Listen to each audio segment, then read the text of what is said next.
tandaan mo, yung mga nag-file ng impeachment ay kasama mga dilaw doon.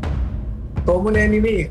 Kaya yung sinasabi na parang nag-advocate siya ng overthrow, di ba doon sa article na sinabi ko sa'yo, yung apat na yan, lahat yan may kanya-kanyang agenda. Yung kaliwa, gusto nilang palitan ng gobyerno sa pamamagitan ng armadong grupo. Subalit, pinangungunahan ngayon dyan sa Kongreso dahil nakapasok sila dyan. Yung pangalawa naman, yung mga dilaw,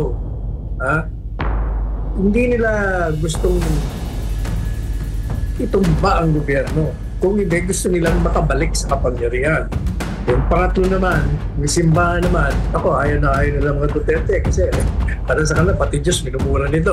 Ayaw nila ng isang Duterte makapasok mo. Kaya kontra sila, kasama sila sa impeachment.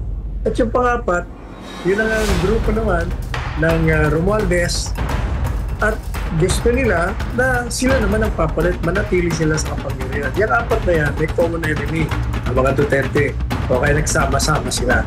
Kaya yung mga naririnig natin ngayon, yan ay nagpapakita lamang na talagang lumaganap na ang diskontento ng taong bayan at pati sila nakikita nila hindi na po pwedeng hindi sila sumama sa agos. Ganyan talaga ang katotohanan.